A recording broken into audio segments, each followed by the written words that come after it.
Good afternoon, everybody. Joe here, budgetboss.ca. It is Thursday. It's February the 18th. Only 10 days left in this very, very short month. Thank God it's been cold.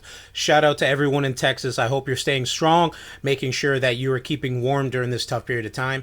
Up here in Canada, we're used to the cold, but I know down there you are not. So I hope that everyone is staying safe, everyone's staying strong, and I hope that you guys get through this very tough time. I checked out the forecast in Dallas. It looks like the temperature's going up, which is much, much, much, much, much needed for you guys down there. So prayers and thoughts go out to you guys.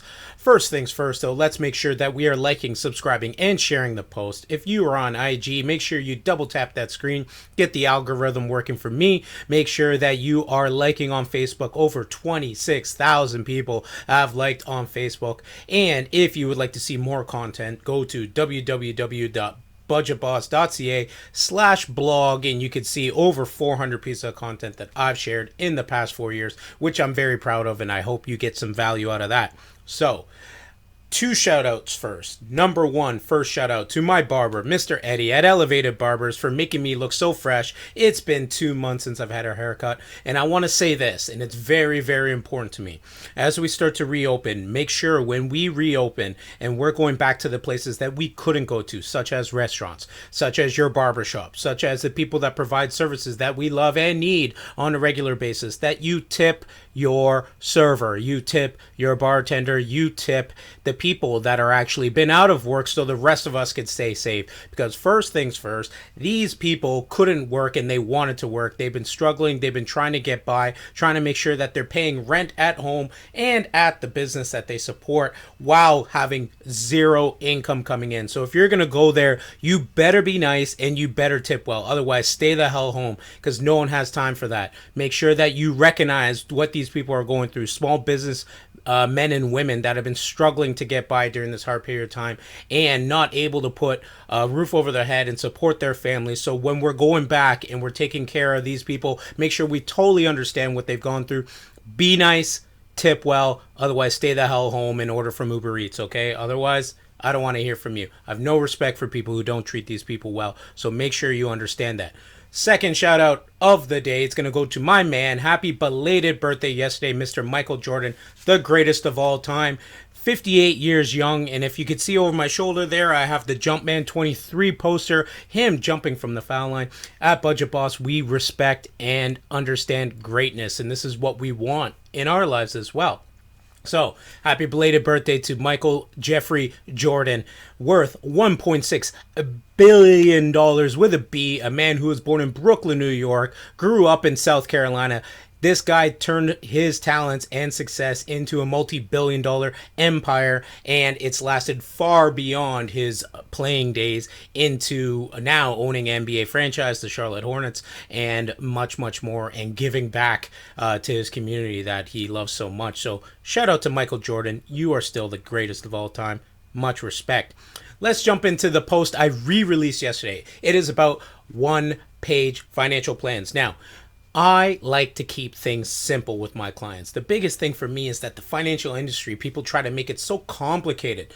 And in my experience, there's only two types of people, or two reasons why someone would make financial planning complicated. Number one, they have no clue what they're talking about. No clue whatsoever. Number two, they're trying to screw you. Number two, B or three, they're trying to screw you and they don't know what they're talking about. Financial planning can be complicated. There's some complex tax issues that we deal with on a regular basis, but at the same time, it's our job to make it more simple for you. So I jumped into the one-page financial plan. This is, to me, is something that I feel is very, very important for everyone. Your goals and your dreams and your plans should be able to be condensed on one page and added to and subtracted from as time goes on. If you can do this, you will fully understand what's going on. There's no reason for a complex booklet. You should be able to summarize everything you want to do and then elaborate it on later as you dive deep into it. But I want to just get right into the post. Let's talk about it. This post was released way back in August 15th of 2018. So, again, I already mentioned I love one-pagers. So my goal with my clients is to make things as simple as possible, be it their insurance, their investments, their mortgages, make sure it's quite simple for them to understand. So let's talk about the first part of it. Goals, goals, goals, goals, goals. Oftentimes I ask people, what do you want to do? What would you like to do with your money? What would you like to do with your savings? What would you like to do? A lot of times people do. And I actually got knocked about this when I was about 27, so I don't know, like 10 minutes ago or 10 years ago, one or the other. So I got knocked when I was saving money and I was in a lot of debt at the point, but I was like working every day. I was working like 7 days a week, probably about like 60, 70 hours a week to try and get myself out of debt, pay off debt, get my school loan away, and save up some money because there's a real scarcity situation for me at that period of time. At any given time, I can lose my job because of the industry that I was in, the restaurant industry. Another reason why you should tip your server is, for me, it was just a very scary period of time, and I wanted to make sure that I wasn't living like that anymore. I drew a line in the sand. I'm like, enough's enough. So people would always ask me, like, well, why do you work so much? Like, every time I come here, you're here. Like, you're here. Why are you always here? I'm like, oh, just trying to save some money, trying to get by, trying to do my thing. And people were like, well, what are you saving for? And I actually didn't even have a goal. I didn't even know what I was saving for. I just knew I had to save money. I wanted to not be broke, and the only way to not be broke is to have money. So if you cannot come up with some goals, some financial goals, maybe what you should start thinking about is what you don't like about your current situation. And that's a great way to go about it.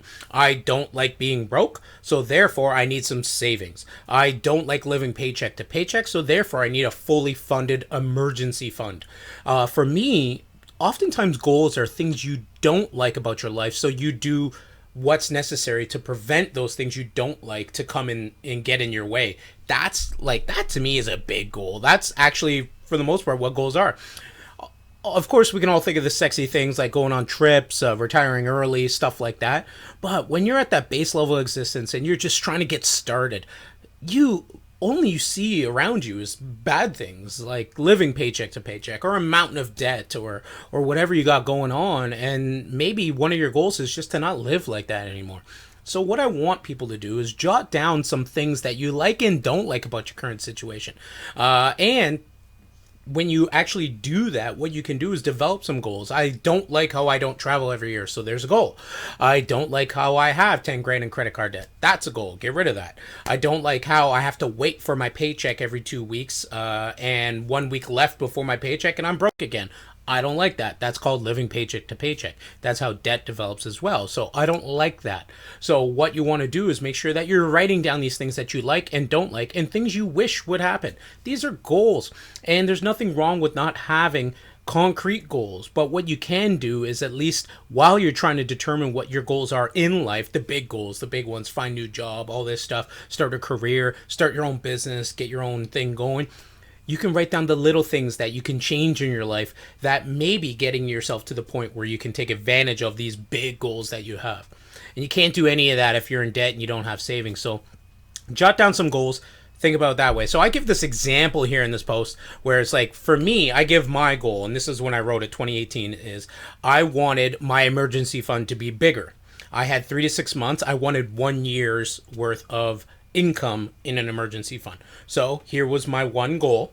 I want my emergency fund to be larger, 1 year's living/business expenses. And I do have business expenses. Budget Boss isn't free. Sadly, one day it will be, and I'll be paid for it. But as of right now, it's not. I get paid from the business that I run, and Budget Boss is my way to bring people into that business. So as of right now, though, I want my business expenses to be covered. So that 1 year's expenses. So that was my big goal at the time. I'm at that point where it did happen, so I'm thankful that I accomplished that goal. At 2018, that was the goal. So take a moment to write down some of your goals or your one most pressing issue. So spending and saving. Every goal requires spending and saving. And I give the example here of, you are spending money. If you could break out your bank statement, and they have it online, or if it's on your phone or whatnot, you do telephone banking, or if you get paper statements, oddly enough, I don't know why you would still do that, but there's people who do. If you like it, I'm not knocking you. It's just a waste of trees in my opinion. But ultimately, take out that bank statement and see, especially during this period of time where you can actually see what you've been spending money on, and the things that you were are all closed. So you should be able to see where you're wasting money. And I know a lot of people that have been saving money during this period of time. Obviously, a lot of people out of work, and I feel for them. So we want to make sure that we're cognizant of that. But there's other people who aren't out of work and saving money because they can't spend money at the places that they used to spend money at. So now you can start to see that. So take out that statement and see where you're spending money and where you could be saving money on a regular basis. And that could be done with just simply a pen or a highlighter and your bank statement. Write down the things that you're spending money on every month. If you have a goal of building up your emergency fund, if you can eliminate some of the things you're spending money on every month and translate that into savings, then that itself is the goal being accomplished. Every goal has a spending and saving aspect to it. If you are putting money away into savings, that means you need to save it somewhere. So if you are breaking even every month and you need to build up that emergency fund, that means that either A, you're spending too much money, or B, not making enough money. Now, that's a touchy subject. A lot of people get very, very insecure when we mention not making enough money. I want people to understand this. When someone says you don't make enough money, and I often tell my clients this, it's not because it's an insult on you. It's not because the system is knocking you down. It's not because you're not worthy of more money. It's just you don't make enough money. And there are a lot of jobs that just don't pay enough. They just don't. It's just the mechanics of the job itself. It has nothing to do with you, but you just happen to work there. I'm not judging anyone based on what they make, because I've been in jobs that pay minimum wage. I was 26 years old making sandwiches at a sandwich shop. Yeah, I was hella embarrassed when people walked in that I knew.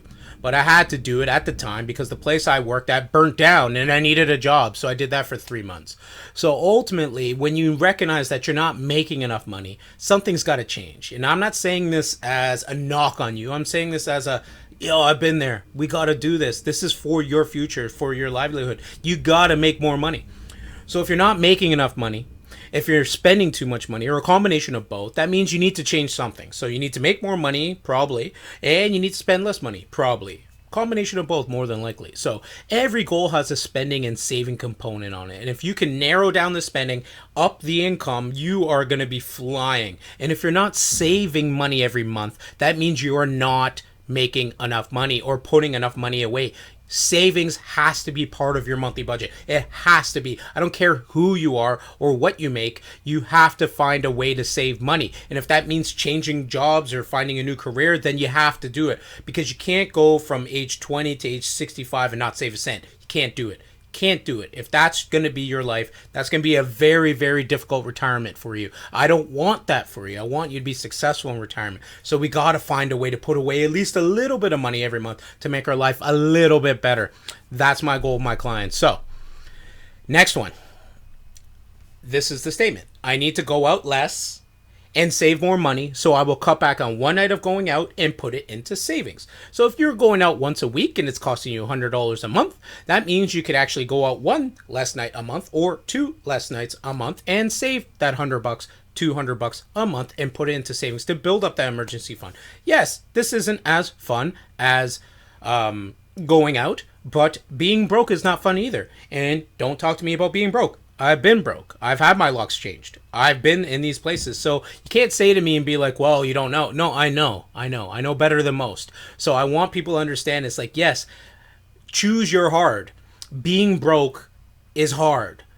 Saving money is also hard. Which one would you rather have? Choose the saving money. It's less hard when you get there, because then you'll never have to really worry about being broke again. And that's a gross feeling. Again, I've been there. Next one, think big. So I want people to start thinking deep down. Now, if you can't understand exactly what you're going to need for retirement, because again, I mentioned in this post, most people have no clue what they need in retirement. And I'll be totally honest, I have all the fanciest calculators in the world. I have all the amazing ways to show you exactly, project to you what your savings will turn into in retirement, what investments can correspond with that, and show you the rate of return, what possible rate of return you could get in retirement. We don't fully know what's going to happen down the road. We don't know what's going to happen in 10, 20, 30 years. We have no clue. What we do know is this. You're going to need money for retirement. You're going to need to save some money for retirement. So what we need to do is put some money away for retirement. And that's why Dave Ramsey and people knock him at the same time. You know, the biggest X factor with people getting to their retirement goals is that they just don't save enough money. It has nothing to do with rate of return, fees. Yes, we focus on fees. We make sure they're as low as possible. Yes, we focus on rate of return. We make sure that's as big as possible. But if you're not putting any away, what's 10% of zero? What's 20% of zero? What's a 2% fee on $0? Zero. You need to put money away to pay a fee. You need to put money away to get a rate of return. And that's basically why people don't retire comfortably, is because they don't save money. And if you're living your life day to day and struggling, I get it, it's tough, but you need to find a way to break out of that and save some money. I got plenty of posts about side hustles, or plenty of posts about asking for a raise, or plenty of posts about just switching careers and what you need to focus on when you do that. This is a big web that we're dealing with here. It's not just one thing. Yeah, it's all intertwined. And if maybe making more money is part of that, then you need to focus on that and then take your next steps into saving and investing. So yes, think long term, but also understand that you don't fully know what's going on. You don't fully know what you're going to need in retirement. What's $1 million going to be in 30 years? $1 million, houses of my clients are selling for $700,000 that were selling 2 years ago for $300,000. Makes no sense, right? So who knows what's going to happen in 30 years? But we know one thing: if you save zero money in 30 years, you're going to have $0. That is some math for you. Check your calculator, but there's math. $0 plus 0 equals 0. And I'm not a mathematician, but I'm pretty sure on that math. So yes, think big, think long term, make sure you're doing the things to get yourself into a proper place. So I give this statement: I need to save money for the future, so I will contribute to a retirement savings account, starting small and working my way up. And I have clients that moved over this week over $1 million, but I also have clients that started with $25 contributions this month. 18-year-olds. You know how happy that makes me when an 18-year-old comes to me and opens up a savings account, even to put something as small as $25 in? That is super, super, super cool. More impressive to me than some of the older clients I have that hand me a couple $100,000 to invest. Yeah, this young person's got their head on straight. Quite proud of that. Okay, next part, protection. I know no one likes to talk about this. Before I get into this, I'm going to take a sip of coffee because I go off on this for a second. Protection. What is protection? Insurance. So, during this past year, we've all seen how difficult it can be when people lose their jobs. Again, 2 weeks into the coronavirus pandemic, last March, right before April 1st came around. 1 week before that, people were already asking for assistance to pay their rent. Now, I'm not knocking people for asking for assistance, but that just shows you how many people were living on the paycheck to paycheck, and they just missed one paycheck, and they couldn't make their rent. That is a tough place to be. Protection is important.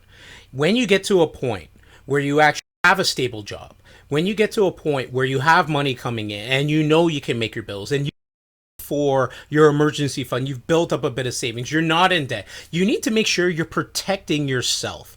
You need to make sure that you're protecting your income, because your greatest asset is and will always be your ability to earn an income. Again, 0 plus 0 equals 0. So if you have $0 coming in, you can't save a cent.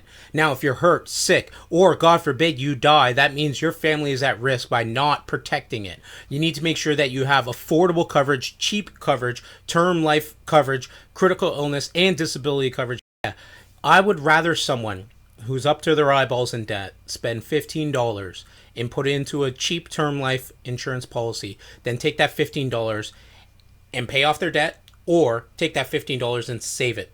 The reason being is this: the $15 into their debt is not going to get rid of the debt. The $15 into their savings is not going to make them rich. What they need to do is make sure that if something were to happen to them, they need to get life insurance coverage. And the reason being is their family could literally be out on the streets. And I've seen it. I deliver death claims probably twice a month. I've delivered over 25 of them in my lifetime. It's scary stuff. People lose their homes because someone dies. People lose their homes because someone gets sick and hurt. You need to make sure that you're protecting yourself. Now, again, insurance, we all know no one wants to talk about it. I sell insurance. I sell a lot of insurance, and no one wants to talk about it. But I'm matter of fact about it. It's quite simple. You die, your family's screwed. You get hurt, you're all screwed. We need to make sure that we're taking the proper steps and understanding that protection is very, very important. Insurance might be the most important purchase of your life. And life insurance might be more important than actually saving for retirement, because if you cannot save for retirement because your income is so low, you're better off carving off a chunk of that to make sure that you actually make it to retirement, and you're paying off your home, and you're making sure that your family does not suffer if something happens to you. These are all part of the base part of the pyramid is always saving, paying off debt, and insurance, covering the basics. and insurance is part of it. And I want people to really think about protection. The people that actually are insured properly make it through in weather storms. The people who are not are financially devastated. And the number one cause of people not getting to their retirement comfortably is health reasons. It's amazing how many 60, 70, 80-year-olds I meet that don't have much money in retirement, and they mention how they got sick for a couple of years when they were in their 40s. If you got sick for a couple of years in your 40s, you had probably 30 other working years that should have been able to prop that up if you even did stop contributions to your retirement accounts while you're sick. Why did that occur? So it's because they weren't properly protected, and it's just a nuts and bolts thing. I can help you figure out that. I can help you figure out exactly what you need to be properly protected. To me, it's so very important. Yes, investments are sexy. I love talking about investments. I love seeing people's money grow. And I'm so thankful for my clients that come to me to invest their money. It's such an amazing thing. But I always make sure I mention insurance because I do not want to see them drawing from these investment accounts when they get hit or sick or they get hurt or God forbid if someone dies. I don't want to see them drawing from these investment accounts just to get by while these accounts are supposed to be accumulating interest, not being withdrawn from until their intended purpose, which is usually retirement. So yes, protection. Think about it. So you need $2,500 from my basic existence, so I'll commit a portion of my income to attain this coverage to continue paying living expenses should something happen to me. And you don't want 1 or 2 years off work or 6 months off work to financially devastate you, especially if you're young and you're having kids. You know, you go on mat leave, and people don't understand this. They have a kid, and I'm all for having kids, not mine, but yeah, you go have kids. That's great. It's perpetuating life. It's an important thing, I guess. But yeah, so have your kid, but make sure that if you're going to go on mat leave, you're on like 50% of your income. You need to make sure that what's going to bring up your lifestyle during that point. If you can't survive on your basic existence and now one spouse goes down to 50% income, that's bad. Now imagine if that other spouse who's 100% of their income gets hurt at that time and you're on mat leave and you got 50% of your income. Are you going to leave mat leave to go back to work? Is this person who's sick going to work through their sickness? I've seen people going to work while going through chemo. And it's one of the saddest things I've ever seen in my life. If you work in a large place, there's usually something like that going on. So make sure that you get that protection in place. Let's put it all together. So I'll go over the points one by one. I want my emergency fund to be larger. 1 year's living and business expenses, so I'll commit to saving towards that goal. Awesome. I also want to spend less money on evenings out because I know they're hurting my overall financial picture. This includes not saving enough, which going out less will help me with. I will cut back on one night out, and I'll save that amount on a monthly basis, which will help build the emergency fund. So that's twofold. Amazing. I know that I need to save for the long term, so I have come up with a comfortable number that I could start with to save every month. I will increase this number by 10% on an annual basis. So as time goes on, if you're contributing $100 a month, start contributing $110 a month next year. After 10 years, you've doubled your contribution. If you had 30 years to retirement, that means you've tripled your contribution by 30 years. That's huge. Huge, huge, huge. As your income goes up, your lifestyle should also go up, but your savings should also go up. You should make sure that you're not breaking even all the time, even if you get a huge raise. This is called lifestyle inflation. We don't want this. We want to make sure that our base level of existence, what we need, is always there. But yeah, just because you can afford it doesn't mean you should go out and get a Jag. Like Dave Ramsey says, just because you can afford the payments doesn't mean you can actually afford it. So that is my post on the one-page financial plan. All this can be included in a one-page financial plan. One-pager. I love one-pagers. And to me, this is the best thing possible. You can keep it simple, stupid. That, to me, is what I like to do with my clients, to make sure that I'm showing them that it doesn't have to be complicated. It doesn't have to be confusing. All it has to be is to the point, and then you can elaborate later, but make sure that you know what you're trying to achieve and how you're going to do it. And it's not that difficult, but everything requires getting out of debt, B, saving money, and then, doing it all, putting it all together, get those good returns, deal with an investment advisor who can help you with that. Hopefully it's me. If it's not me, hopefully it's someone else that actually is doing their job properly. But yeah, get it done. And this is my post on One Page Financial Plan. So check it out.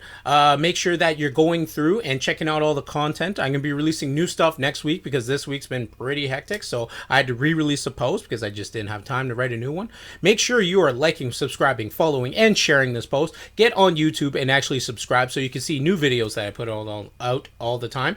Go on IG and make sure you're double tapping that screen or share this post. I'm putting out great content all the time, and I'm very, very thankful for everyone who comments on it, likes it, and make sure they're following it. Get on Facebook and you can see more stuff than you can on Instagram because, you know, Facebook's just designed that way. So you can go on Facebook and actually see more dynamic content, more links that I share, more articles that I can post. And I want to make sure that people are jumping on and actually following on a day-to-day basis because I try to put out good stuff every day. So thank you for tuning in. Make sure that you are tipping your server. Again, I will reiterate that point. There's no reason why I can't look this good and not tip my guy, Eddie, at Elevated Barbers like he deserves to be tipped. So make sure you're taking care of the people around you and take care of each other.